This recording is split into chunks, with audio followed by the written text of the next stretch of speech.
Well, good afternoon, good evening, good morning, wherever you happen to be around the world, and welcome to another Agency Success live stream from hosting.com. My name is Nathan Ingram. I'm the agency coach and trainer here with Agency Success. And we have a really important topic to talk about today, and that is surviving a crisis of confidence. A lot of yeses in the chat during the pre show when I asked if this was a topic that you could relate to. And I certainly hope that today's conversation is helpful to you. Just a couple of quick notes as we get started. I'm going to drop in once again the link bundle and the link for today's slides in the chat. If you are just now joining us, you can grab those things. Lots of good resources there for you in the chat. And let's get started. So if you have questions along the way today, by the way, use the Zoom Q&A. So if you are not sure where that is, just mouse over the shared screen, click the Q&A on the little menu that pops up there, Q&A icon, and just keep that open throughout. You can ask your question at any point of today's live stream. And if you like the question that someone else asks, you can upvote it with a little thumbs up icon, and we'll take those questions at the end. All right, well, let's get started. And really, before we begin, if I could have everyone's attention, there's an important piece of information that you need to know before we get started. The person who is presenting this live stream doesn't deserve to be here. Pretty soon, as you start to watch this, you're going to realize that hosting.com made a horrible mistake when they asked him to present these agency success webinars. Maybe there's some other Nathan Ingram that they meant to ask instead, maybe one that has something important to say. This Nathan, I mean, he's a nice enough guy, but he's way out of his league. And I've been telling him for weeks now that what he plans to share on this live stream during this talk today is only going to lead to public humiliation. So before he begins, I just wanted to apologize on his behalf and suggest that this was probably a really good time to tune out and, check your email while I whisper in his ear, "I told you so." Oh my. Does anybody else have a voice like that in their head? I've struggled with this issue of self-confidence really all my life. I've got these voices in my head that tell me I'm not good enough, kind of like the one you just heard. And what I've learned is I'm not alone. I've learned enough about this issue over the years to know that most people have similar voices that are telling you similar things.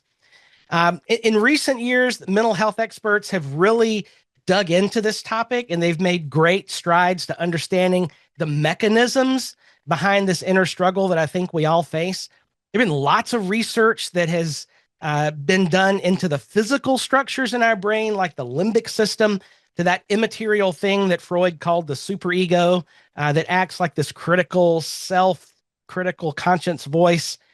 And I don't have enough letters after my last name to get into that stuff, but what I can do is tell you my story and talk about my battles and what I've come to learn about this struggle over the years. So here's kind of where we're heading over the next 45 minutes or so. I want to talk a little bit about first, what is confidence to begin with, what it is and what it isn't. Then I want to introduce you to three thieves of confidence by telling a little bit of my story. These three thieves of confidence that I've met over the years. And last of all, just how do we get through this? Some practical tips on how we survive this crisis of confidence that I think that we can all relate to. So again, feel free to drop your comments in the chat as we go. Questions go in the Zoom Q&A, and let's dive right in. So what is self-confidence? I really looked a lot for a good, strong definition of what self-confidence is. And as I was thinking through that, what I realized was we really oftentimes have the wrong idea of what self-confidence actually is. Self-confidence oftentimes is treated like a luxury. We put more value on having intelligence or technical skills or technical know-how, right? Or financial resources or whatever, over what we often call the soft skill of self-confidence. And what I've learned over the years is that's a huge mistake, because self-confidence is not a nice to have, it's a must have, and it affects everything. It's the foundation of a life that's meaningful. So we have a wrong idea from the beginning, I think, about what self-confidence is. And I've also come to realize that some people have a negative association with the idea of self-confidence. And so right off the bat, self-confidence is not arrogance or self-centeredness or overconfidence. That's not what we're talking about here. Self-confidence really, though, is hard to define. As I was looking for a definition, I really struggled to find one that worked. I started, with Webster's dictionary. And this is what Webster has to say about self-confidence. Self-confidence is confidence in oneself. Thanks. My fifth grade teacher taught us you can't use a word to define itself. But give Webster a break because even psychologists have struggled to put words around this thing. So I found this definition a while back and I really like it. I read an article about self-confidence and the author could not find the attribution. So I don't know where this comes from, but somebody really smart said that self-confidence is the inner emotional force that empowers you to be your true self and use your true abilities. The essence of self-confidence is your true self and your true abilities. Learning how to trust that your true self is worth knowing by other people and learning to trust that your true abilities are something that the world actually needs. Now that trust is important. Look at the root of this word confidence. Right in the middle is this Latin word fide, which means trust or belief. Like it's a self belief, like you're trusting that you actually have purpose and worth in this world. Now, I'm a person of faith, and I don't want to put that on you, but as a person of faith, I believe that every person is created with a unique mission in the world. Every person is deeply valuable with uniqueness and abilities that the world needs. And regardless of what your perspective of that is, just the math bears it out. Like there are infinite combinations of DNA and neural pathways and natural abilities and life experiences that make every single person unique and valuable. And the problem is we struggle with this crisis of self-confidence that's set on repeat, and we're fearful of sharing our uniqueness with the world. And I think we're all worse because of it. So what we're going to unpack is how this thing works. Like, well, what is keeping us back from from showing the world our true self and our true abilities? And that's where we start to talk about these things I'm going to call the three thieves of confidence. Now, I want to tell you a little bit of my story, and in the process, introduce you to these three crazy voices that live inside my head, which I've called these three thieves of confidence. Now, I was a kid growing up in the suburbs of Birmingham, Alabama. We were lower middle class, didn't have a lot. We had everything we needed and some of the things we wanted, but we weren't well off by any means.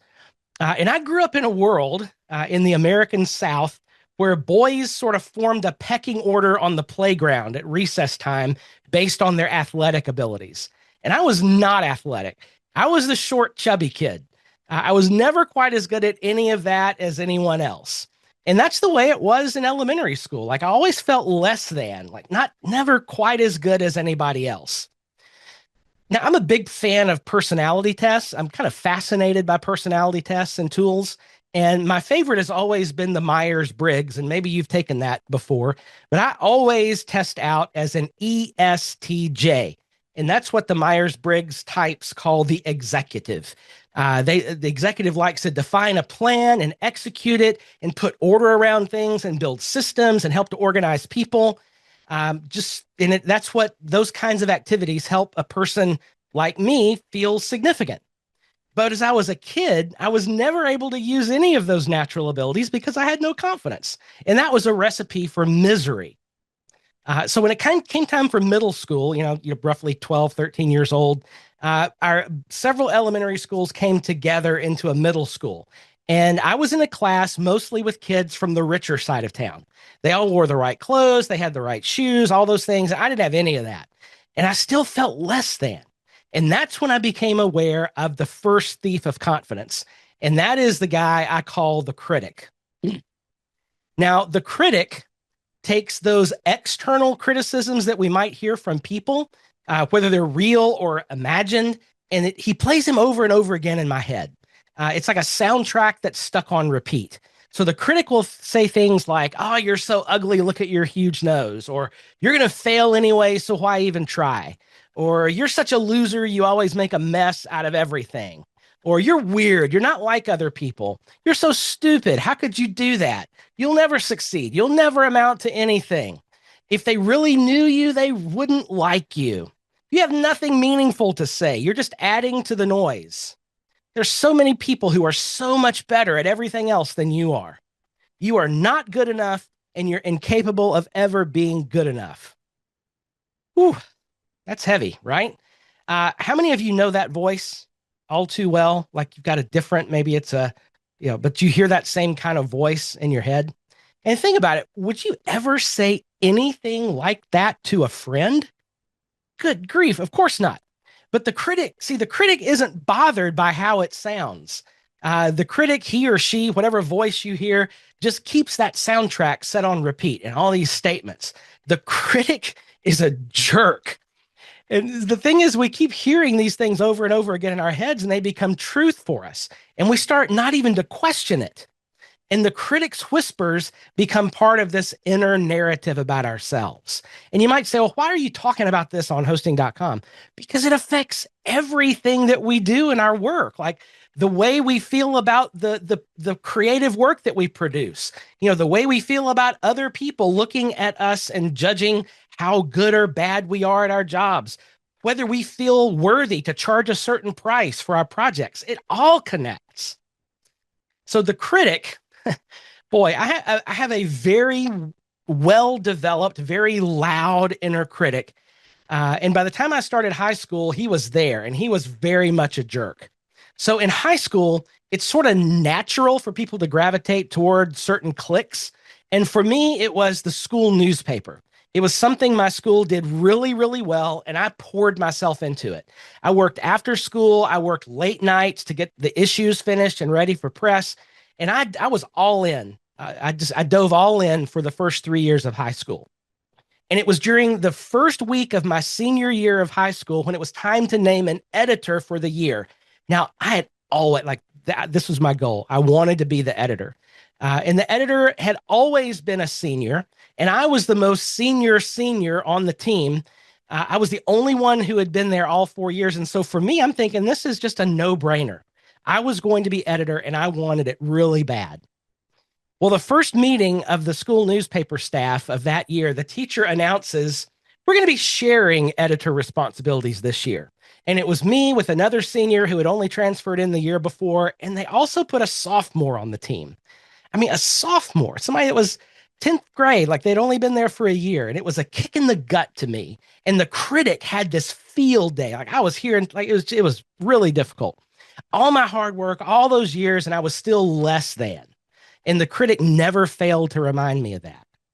Now, as I went on to college, I started out with the intention of becoming a teacher. I come from a family of teachers. And just quick pause in the chat. If you went to college, what did you major in? I'm always fascinated by the answers of people who are in web development. Like, what did you actually major in college? Because what I've learned is that people usually don't go to school for web development. Let's see here: journalism, business with computer science, music ed, sociology, engineering, veterinary medicine. That's an interesting one. Agriculture, business, graphic design, political science, Spanish language, and nonprofit administration. Yeah, see, it's so funny because so many of us that end up in web tech, this is not what we studied. And for me, I ended up in theology. Okay, like that's the weirdest, most misfit major of anybody that would end up in web tech. So I ended up in theology, and despite the critic telling me all the things that I was doing wrong, I actually did well in school. And I was being pulled towards serving people in the nonprofit world. And that is where I met the second thief of confidence. See if you recognize this one. This is the hero. The hero has a need to be needed. The hero has false confidence based on the opinion of others. Like it brings false, like I can see like I'm doing things and I'm having some impact, but it's based on the opinions that others have of me and not coming from self-confidence. It's confidence that comes from the outside, not the inside. It comes from other people, not yourself. And as a result, it's really the opposite of self confidence, but it can feel like self confidence. That's what the hard thing is. So let's see if you're familiar with your inner hero. All right. So here's 7 questions, and just keep score on your fingers and see how many of these that you actually can answer yes to. All right. The first one is I often choose to do work for clients rather than something that's important to me. Number 2, if I receive a business call after hours, I will usually answer it. Number 3, I typically work days, nights, and weekends to make sure work for clients is complete. Is that you? I tend to blame myself when a client is unhappy with me. That sound familiar? I tend to say yes to client requests because I don't want to say no. I'll say yes just because I don't want to say no, even if it's to something that's not my responsibility. Number 6, I have the inner urge to answer client emails as soon as they arrive, no matter what the time is. And 7, the choices that I make show that the demands of clients are more important than myself or those who are closest to me. All right. Now, for anybody brave enough, put your score in the chat. I'd love to see this. See, I aced the test, said somebody. All right. Okay. No, nobody. Okay. All right. So some were 7s out of 7s. Yeah. So if you score more than 4, this is clearly not a scientific test, right? But if you scored more than about 4, you're hearing the voice of the hero a lot. All right. So let's talk a little bit about this hero and what the hero is all about. Let's unpack what the hero actually looks like. So the hero, the hero will tolerate bad treatment from others because you're afraid to lose them as friends or clients. We'll also tend to make excuses for people when they misbehave. We'll put aside our own well-being to meet the demands of others because we need the approval of others to feel good about ourselves, right? So that's the way the hero works inside. And it's like, for me, if I was looking at this information 20 years ago, before I was really aware of what the hero was doing to me, I would have said, well, yeah, but that's just being nice to people and like good customer service. I ended up letting so much of myself be used and abused by people that it led to burnout, which I'll get to. So this is how the hero sort of shows up. And I want to give you an example in a movie of the hero principle.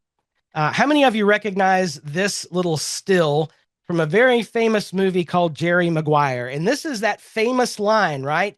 You complete me, right? And in the audience, everybody goes, "Aw."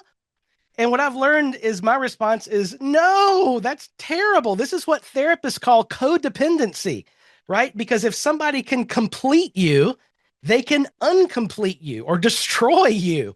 So if I'm looking for other people to validate me, then it's a recipe for disaster.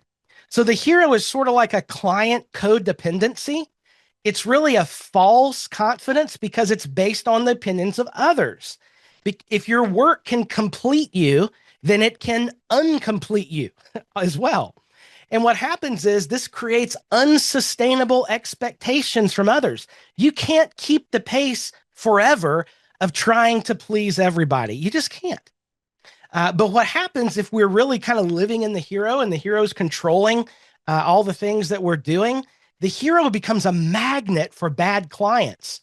Like there's some people who can spot the hero in others and they just latch on and drain the life out of them because they know you'll never say no. They know you'll do whatever it takes to make them happy. And they're vampires and leeches and they just suck that life right out of you. And this is where I found myself in the early days of business, just surrounded by these clients that I had attracted because I was willing to put on the cape of the hero and show up and save the day, no matter what the personal cost was. And I called that great customer service. But what was happening was I was dying a little bit on the inside because I wasn't taking care of myself. And the problem here is the hero has diminishing returns because the more you play the hero in your life, you're training your clients to expect heroism as the norm. Like, do you really want to every day be answering email and tech support questions at 9 p.m. at night? I mean, no, but when we show up that way and dun, dun, dun, save the day, and we think it's great customer service, we're actually training our clients to expect that as the norm. And so for us, it takes more and more and more effort to get that pat on the back because our clients get used to seeing this spectacular hero jump in and save the day no matter what. And they just expect that as normal. So it ends up being this self-fulfilling cycle of the hero starts not to get the recognition that it wants. And so we try to be more heroic and it'll end up just causing a huge problem. So let me tell you a little bit about my inner hero. I started freelancing way back in 1993. I was doing IT and graphic design. This was way before the web. Now I knew a lot about tech, but I had no idea what I was doing when it came to running a business. But somehow my ineptitude, it still just, it worked out okay, despite not knowing really what I was doing. So after college, I started serving in a leadership in a nonprofit organization, very low pay.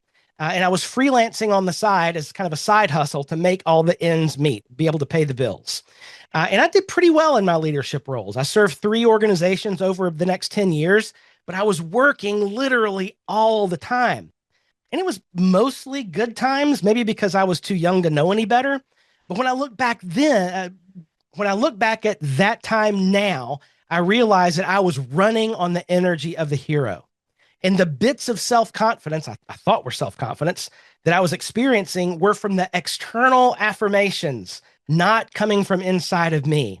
And when there weren't those encouragements and affirmations, or if there was any criticism, my week was absolutely destroyed. A lot of things could go right, but if one thing went wrong, if somebody was unhappy, it was a punch in the gut. Can you relate to that? Like you're doing great with all your clients, and if 1 out of 50 of your clients complains, it wrecks your week. And that's a real indication that the hero is really alive and active. So for me, the hero and the critic started this dance. I would crave the confidence that the hero would bring, but when things wouldn't go well, then the hero's confidence would crash. And then the critic would step in and remind me what a failure I was. And then I have to work even harder to try to meet the expectations to revive the hero and only to see it all repeat again. The hero fed the critic that fed the hero. Does this sound familiar at all? So over the next several years for me, there was a series of ups and downs, not all bad days, but I ended up really struggling in 2 different leadership roles that I had. One was just a bad fit out of the gate. Another one was a long battle, just trying to keep the doors open. And in that long battle, week after week of the hero feeding the critic, feeding the hero, while I was working 60 plus hours a week and still trying to be a husband, and I had 2 little kids at home, I was literally exhausted. By 2013, I was the textbook definition of burned out. When you fail at something that you thought you were good at, that'll mess you up. It shakes you to the core. And I was lost. The hero was nowhere to be found. And the critic was working overtime, right? So I did all I knew to do. And in 2013, I ramped up my business again to full time. I had 18 years experience in web by that point, but my confidence was shot. Now, I don't want to give you the wrong idea here. From the outside looking in, my business was doing well. Like it was doing well. I was making good money. I was building systems and valuable streams of recurring revenue. I was doing live streams regularly. I was creating a community. It's what my friend Corey Miller calls the iceberg. There's a little bit that people see on the surface, but there's a whole lot underneath that they don't see. Outside, I'm doing pretty well, but underneath, it's a different story. I was completely lost. And that's when I really came face to face with the third thief of confidence, and that is the imposter. If they only knew what was going on underneath, they would have a different opinion of me if they only knew. So maybe you've heard of imposter syndrome. It's something that we talk about pretty frequently in the web world, and really talked about in lots of different circles. But imposter syndrome is a documented psychological phenomenon. Like there have been literally, academic books written about this. It affects high achieving people. Just make a note of that. If you have imposter syndrome, it's likely you're a high achieving person because it occurs more regularly among that group of people. Now, Wikipedia says that imposter syndrome is an inability to internalize your accomplishments and a persistent fear of being exposed as a fraud. So we're wrapped up in this successful image and portraying a successful image by wearing some sort of mask. But on the inside, the critic is telling us we don't measure up. So have you ever met the imposter before? Here's another set of 7 questions. See if there's an imposter inside of you. Again, just kind of keep track on your fingers and see how many of these you answer yes to. So number 1, are you ever worried that people might find out that you're not really as capable as they think you are? Do you ever feel ashamed if you don't know the answer to a professional question or a technical question that someone asks you? Do you find it hard to accept compliments for something good that you did? Do you ever silently compare your abilities with others around you and feel like they're better than you? How about this one? Have you ever thought, if I can do it, anybody can? How about this one? Do you get defensive when you're given constructive criticism because it makes you feel inept? Or number 7, when you have a success, do you ever feel inside really like, I've just fooled them again? All right. How did you do? Anybody brave enough to put that in the chat? Yeah, kind of all over the board. So again, roughly, if you more than about 4, chances are unscientific test, of course, chances are you have an imposter living inside of you. Let's bring this down a little closer with what I'll call the WordPress imposter. I've learned that there are some specific ways that the imposter shows up in the kind of work that we tend to do. So have you ever said something like, well, I just chose the right theme. Everything else was easy. Or I just use a page builder. I don't code from scratch. Or I just write a blog or do social media or create a podcast or whatever. I just do something. It's not really that impressive. Or, I just added a few plugins and made them all work. I didn't really do anything. Or maybe I just write a little code and I'm nothing like fill in the blank, some super cool WordPress developer that's known only by their last name. Y'all know the kind of people I'm talking about, right? I just write a little code. I don't really do anything spectacular. I just did a Google search and the answer was right there. It's all I did. Or I just fill in the blank. I just did this. Anybody could have done it.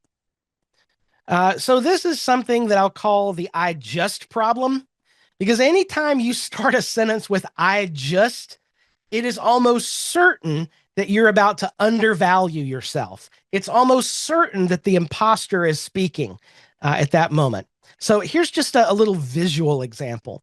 So this is what you know, and this over here is what your client knows.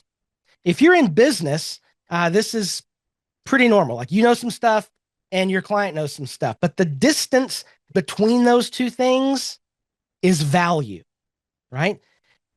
You know more than your client knows. You know more than some other people know. And the distance between those 2 points is value.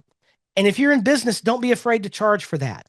The value you bring helps build your confidence in your abilities. And maybe you're not bringing as much value as some people, but I guarantee you're bringing more value than other people.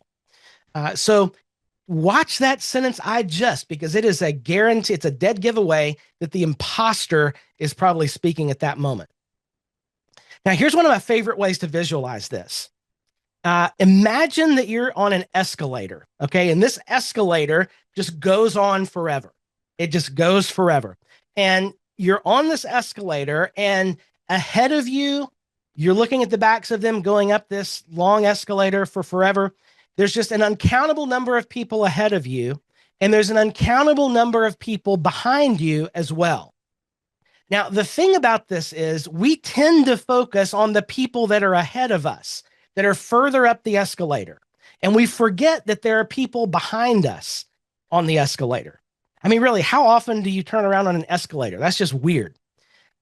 When it comes to our work, we tend to focus on people that are doing better than us. And we wish that we were better than what we may be. And we're looking forward and we're not looking backwards. We're always comparing ourselves with people who are ahead of us. And then we've got the critic sitting there telling us just how they're so much better than we are and how we'll never be as good as they are. But let me tell you a little secret.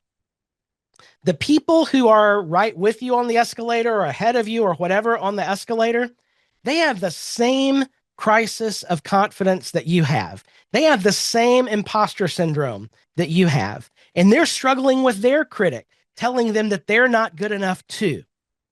So, maybe you're at an event and you're in, some tech event and you're talking with people and there's a conversation going on around you and you're feeling less than them. They're using technical terms. You're not quite sure what they mean and you're kind of nodding your head like you do, but you feel inadequate, like they've got it all together and you don't know anything. Or maybe you're on a live stream like this and people are talking in the chat and they're talking about things.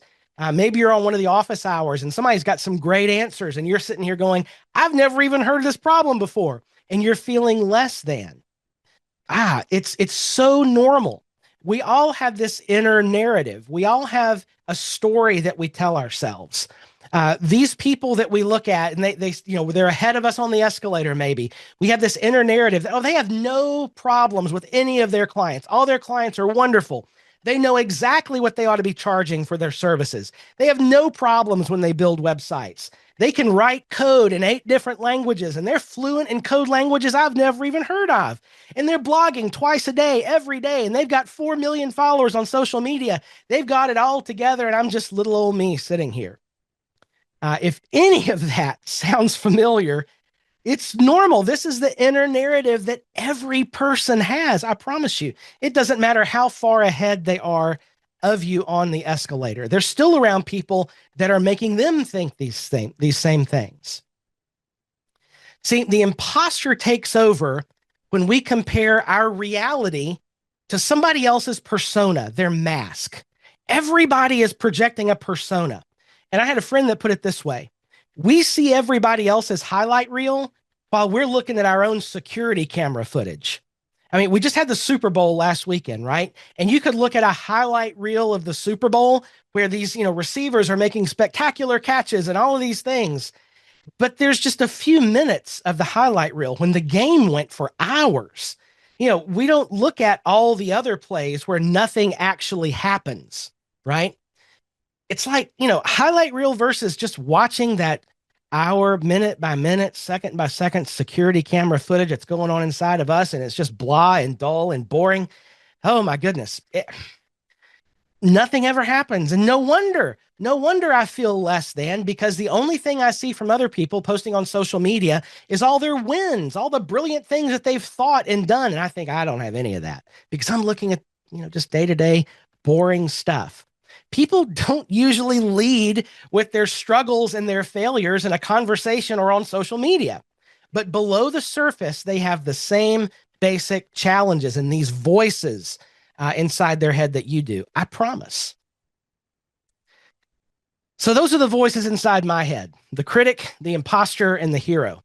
And just pausing for a minute. Does this resonate with you? Let me just encourage me in the chat. Does this make sense? Okay, good. So let's talk about how do we get through this? Because it's great to identify the problem, but what do we do to deal with this, right? And what I want to suggest are 3 positive strategies.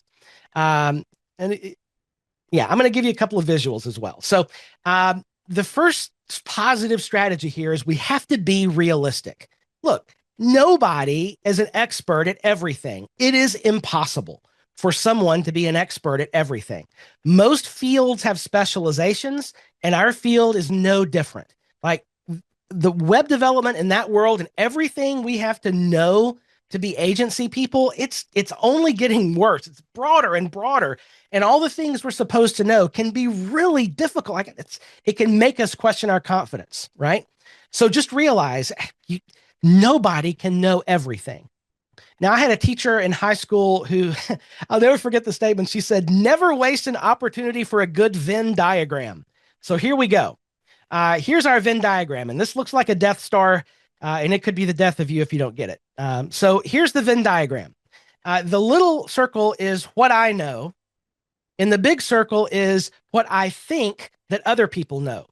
Like I'm the only one that knows just a little bit, and everybody else knows all this other stuff, and just little old me only knows this stuff right here. And this is not true. This is what the critic wants you to think. But this is really what's true. You know some things, other people know some things. Sometimes those knowledge areas overlap, sometimes they don't. This is reality. Nobody knows everything. And chances are, no matter how loud the critic in your head is saying, I don't know much at all, there's some stuff that you know and you can do like uniquely better than most other people. It's true. There's some things in you that don't overlap that are unique about you. So let me put it into this perspective. I'm going to this is what I'm going to call the WordPress site builder spectrum, right? So say you build websites for clients, and I know a lot of you do here. There's a broad spectrum of people involved in this work. So on one end, you've got designers. Designers make things look beautiful. They know color, they know images, they know typography, they know layout, and they can build beautiful websites that may or may not work correctly. Right? Okay. And on the other end of the spectrum are developers. Now, developers, they know the code. They know where to put the squiggly brackets and semicolons and all of that stuff. They can optimize the database. They can build fast, functional websites that probably don't look great, right? And then in the middle, you've got people that I'll call assemblers. And these are people that might know a little bit about design and a little bit about development, and they can put themes and plugins together to make a solution for the client that works well enough and looks good enough to actually solve the problem. Now, when you look at this spectrum, here's what happens. Designers feel inferior to developers because they can't do development. Developers look at designers and they feel, well, actually, developers really don't ever feel inferior to anybody because most of them are delusional. But did I say that out loud? Truly, like they look at design, oh, I can't make things look that good. Assemblers, they like, well, I'm not really a designer. I'm not really a developer. And so, I'm not, there's this whole thing that's going on here where everybody's feeling a little bit inferior to everybody else. And then you've got all these other specialties, the adjacent specialties out there, like SEO and content creation and email marketing, on and on and on and on. And well, I'm a project manager. I don't really do development. I feel inferior. And there's all this inferiority going around. And what we forget is there's some stuff I know. And it's okay that I don't know everything else. Like, it's not possible for me to know everything else. So the truth is, you know some things, they know some things, everybody has value. So be realistic, pick something you love and be great at it. And realize that other people will be great at those other things. And that's okay. You don't have to be great at all the things. You can't be great at all the things. And if you start looking at the world this way, it's going to help build your confidence. And it's going to turn down the volume on the critic, the hero, and the imposter. All right. So the second positive strategy I'll suggest is to be perceptive, saying is kind of picking up where we left off on this last one. And that's everybody is good at something. So what is your superpower? Now, that's not rhetorical, okay? Answer that question for yourself right now. What is it that you are really good at? Because you are really good at something. Everybody is. Like, you wouldn't be in business if you weren't really good at something. So what is your superpower? Now go back. Remember this definition? Self-confidence is the inner emotional force that empowers you to be your true self and use your true abilities. Now, the challenge is it can be oftentimes hard to recognize your superpower because you do it so naturally. So a minute ago, when I asked you, what is your superpower? Did you have an immediate answer? Even after thinking about it for a little while, did you struggle to think about what actually was the answer? If you have an immediate answer, that's awesome. But for most of us, it doesn't come quickly. We don't recognize our superpower because just naturally, we think that everybody else can do that too because it comes so natural to us. Now, there's a well-established model to look at this. It's called the 4 stages of competence. And you may have seen this in other scenarios. It's definitely not unique to me. It's used in all different industries. So there's these 4 stages of competence. And this is kind of a diagram of how people walk through a journey of competence in any skill at all. And we'll use this, though, just with WordPress, right? Building WordPress websites. And so everybody starts off with what's called unconscious incompetence. Now, that means when we start, we don't know anything, right? We're really not sure about anything to the point that we are unconsciously incompetent. We don't know what we don't know, and we have a ton of blind spots, right? So what do? We start to learn. We start to learn a little bit, and we gradually begin to move into this second stage of competence, which is conscious incompetence. So we watch tutorial videos, we read blog posts, we talk to AI, and we realize, wow, there's so much to learn here.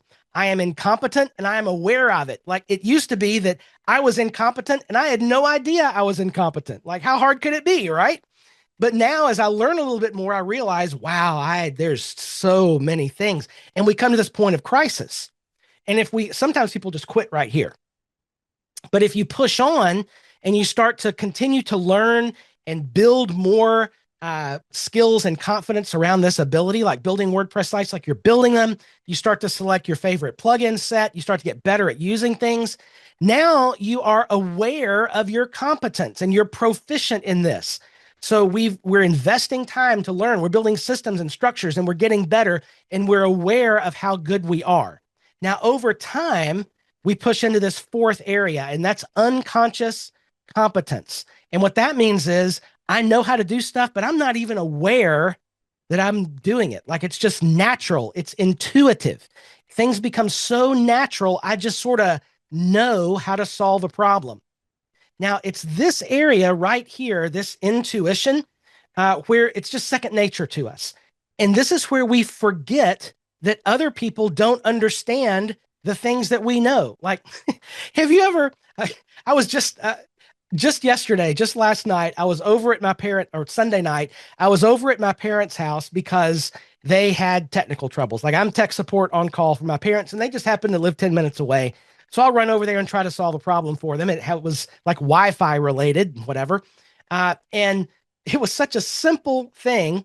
Like, well, did you unplug the router and plug it back in? Well, they said they did, but they actually unplugged the cable box instead.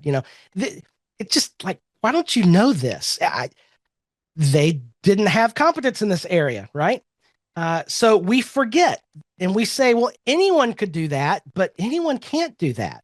Like there are things that we do so naturally that are very difficult for other people, but we think because it's so easy to us now, anybody could do it. And it's these things that we do intuitively where our greatest value lies.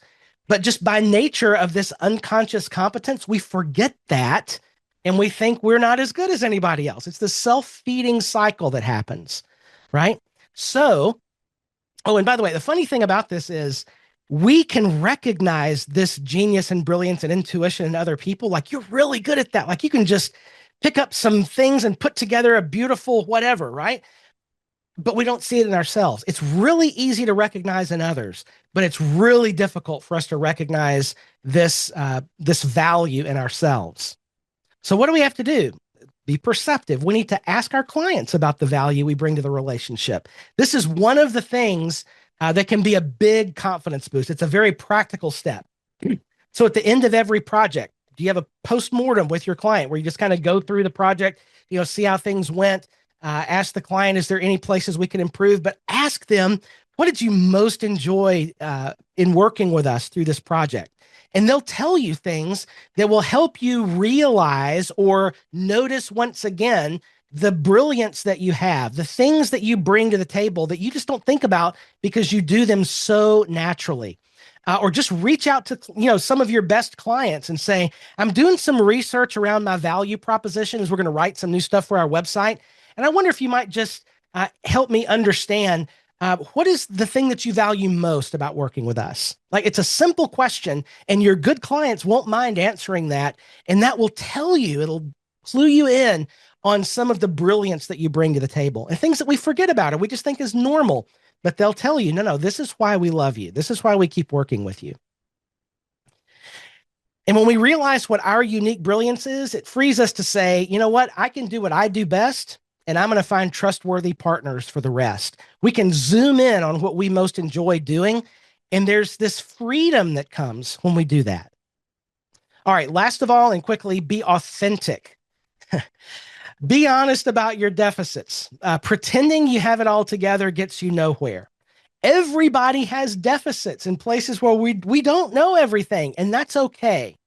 Now, there's a phrase that's pretty familiar that people use around this topic, and they say, fake it till you make it, right? Fake it till you make it. And I understand the sentiment. I kind of maybe there's some validity to that. But what I've found for myself is that if I'm trying to fake it till I make it, I end up feeding this crisis of confidence, particularly the voice of the imposter, because instead of just being me, I'm wearing a mask and I'm projecting a persona. And now I have to try to look at great for everybody out there. And in back behind the real me is saying, I really don't know what I'm doing here. And so I don't like that. I would much rather be authentic. There is freedom in the phrase, gosh, I don't know. I don't know the answer to that question, but I'm going to find out. We'll find it out together. I'll do some research or whatever.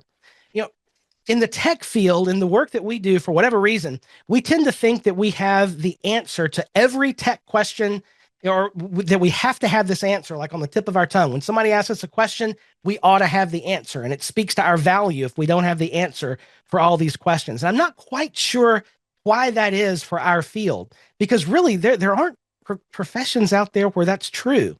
Like if you go in to talk to your doctor, try to figure out what's going on with you, they'll do a series of tests to learn more.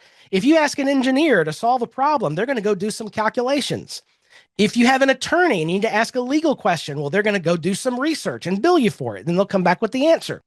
Um, there's freedom in the phrase, I don't know, but I'll find out. You don't have to fake it till you make it.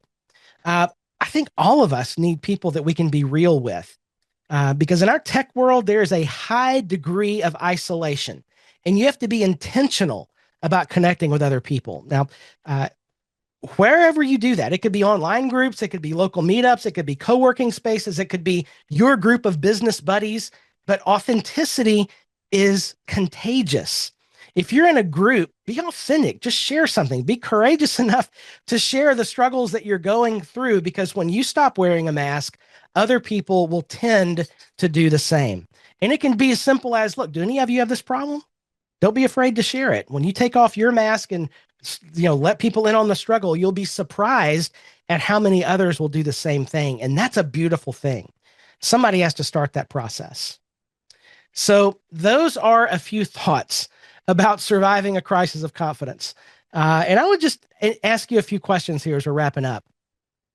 What would happen if you started implementing some of these strategies in your work or in your personal life? What might change? How might you start to silence the voice of that inner critic and start calling it out on its lies? Or how could you recognize the subtle deception that the hero brings in and start finding confidence in yourself because of your unique abilities rather than depending on somebody else to provide that? Or could you begin to challenge the voice of the imposter in you and start to see yourself accurately? The world needs what you have to offer. I appreciate everybody listening today. I hope you've been encouraged. And now we'll take just a couple of minutes for some questions. If you have a question to ask, drop it there in the chat, and I would love to chat with you about that. Hey, Corey. Nathan, I just want to say we've had some of these conversations in private over the last, I don't know, 10, 15 years or so. And I've always enjoyed those with you and felt like I was never alone. But thank you for your vulnerability, your bravery, sharing your own story with others so we can all know we're not alone and take some steps to feeling better about things. Yeah. Uh, the amazing thing about this topic is that it hits everything, right? Like it's hard to grow a business when you've got this inner confidence struggle, right? Because you're afraid to take any kind of risks or do anything. Yes. You know, yeah, I can identify with the three types you mentioned. I think we all can if we're being really honest. Um, but one thing that occurs to me is how we often make a career, at least I'm speaking for myself here, making a career out of the wounds we kind of carry that no one really knows about. Yeah. And I for sure have, Mm. I spent most of my life in community type, or my professional life, at least in the later half, in community work. Well, that's just a home for a group. And that's my own inner work I'm doing in the external world. So And I know that's probably shaped through your and others' experiences with clients, with your team, with the work you do. I can see the imprint of all of that on there, where something I personally struggled with, I've helped others with in those ways. But they come with those downsides that you mentioned, that overwork for me, over responsibility for me. I mean, you rang all my bells, even if I'm not an agency owner, the same as we operate out of that wound too often. And then it blurs boundaries and people expect that now from you. And it's tough work to walk those things back, but that's freedom. That's the Yeah, glimpses of freedom I taste every time I'm able to do my own work reflected in the outside world. absolutely. Yeah, Christine has a great comment here in the chat. She says the problem is that some people are just horrible. And if you're authentic and admit to a deficit of knowledge, people tend to attack. How would you answer that? Mm. That's so tough. I I think the first, it might not be a popular way to say that to respond is I've tried to in the last couple of years for sure is realize whatever's happening outside of me somehow is reflecting internally. And not to blame, not to be a critic of myself or anything like that, but just go, what's inside that this person outside is causing me so much grief and push in on that. And that's each everybody's work. But for me, is recognizing why is this person making me so mad? And pushing in on that. So my journal is a great friend. I've had a coach, I've had counselors over the years to kind of help understand and unpack that. What is it about that person I deem horrible? What is it that person, and how does that kind of connect back to a story where you bullied or, whatever might have happened? And that's work with the counselor. Um, but I think so much of that you can do with journaling and just try to uncover, okay, why is this making me so mad? Or why am I having this kind of huge reaction, and just say, is there a part of me, a little part or a piece or an area of my life that connects back to? And that's the just putting some awareness on that, I think, has helped and starts to do that inner healing and work and go, okay, I'm going to set a boundary, or I'm attracting something that I don't want. Why is that? And pushing in on that often leads me to some really good insights and changes that I can make to not be there again. Yeah. And How about yeah, you? yeah, Christine has given us some more information here in the chat as well. And I'll just add to that. I totally agree with all of that that you just said, Corey. The authenticity can come in levels, right? Like one of the things I try to do is to just be honest with everybody. But some people get a deeper honesty. Like I wouldn't tell anybody anything that's not true. That also doesn't mean sharing all the things with every single person, right? So there, Christine, you're absolutely right. There are people that are horrible and they will take advantage of that and whatever. And at that level, they get probably the skinniest layer of authenticity from me that they'll get. So if it's a client that's just a jerk and hard to work with, yeah, I'm going to tell them the truth. But if I feel that they're not good people to work with, they're probably going to get moved along pretty quickly. And in the past, that wouldn't be the case because the hero in me would say, "Oh no, well I can fix this client, right? Like I can help them be better, and I can teach them to talk, deal with me better." And that's not my job. It is out of the scope of work to fix the client. Well, Yeah, I've had clients over the year, kind of side clients, and one thing I recognize is, okay, when I started asking those questions, going, okay, when I finally say no, something clicks. It seems like I'm not going to do that, and the assumptions they might have made changes, or whatever happens. But I think that open hand approach of like, hey, this is rough. Like just putting it out there from team members I've had over the years where you're like, something's out of sync. And oftentimes when you put that guard down and you just go, this doesn't feel right. And these things are happening and I'm getting XYZ emotion out of that. Then oftentimes could invite, has invited in my life some openness of, well, some bridge to connection, to communication, to figure out what it is. Now, I think the boundary still needs to be there, you know, but I yeah, recognize that as I've attracted some of those, I've realized, okay, I've got to get better just personally at boundaries. It's not a good thing. I don't do that, and I've had to learn that. But I think the open hand approach is works so well. Hey, well, this doesn't seem like it's jiving, but there's a Yep. mismatch somewhere going on. Yeah, absolutely. Well, folks, this is definitely not a technical topic, right? But it is the foundation of so much that we deal with in agency life. Client relationships are built on whatever confidence that you yourself have. And the way you respond to great clients and problem clients oftentimes is a result of these voices from the critic, and the hero and the imposter. And so later on, let's see, 2 weeks from now, we're going to be doing a live stream all about dialing in your pricing. And I'll tell you something, you will never charge what you're worth until you settle this issue of confidence. So this is foundational to so many things. Corey, any last thoughts before we wrap things up here? No, I'm just glad, like Gene and others have said in the chat, that you shared your own stories and raised this topic because you're right. It's underneath everything. And we get these things good and stable and secure and safe for ourselves, everything starts to lighten up, brighten up, and doing good work. And thanks, Nathan, for everything you do for agency success community here at hosting.com. I appreciate you so much. Oh, man. Well, I appreciate that. Folks, thanks for hanging out with us for the last hour. I hope this has been helpful. The replay will be up here in a day or two, and we'll be looking forward to seeing you on office hours on Thursday to follow up with any questions or thoughts you've had about this or anything else as usual. Well, that's going to do it for us today with Agency Success, where we go further together.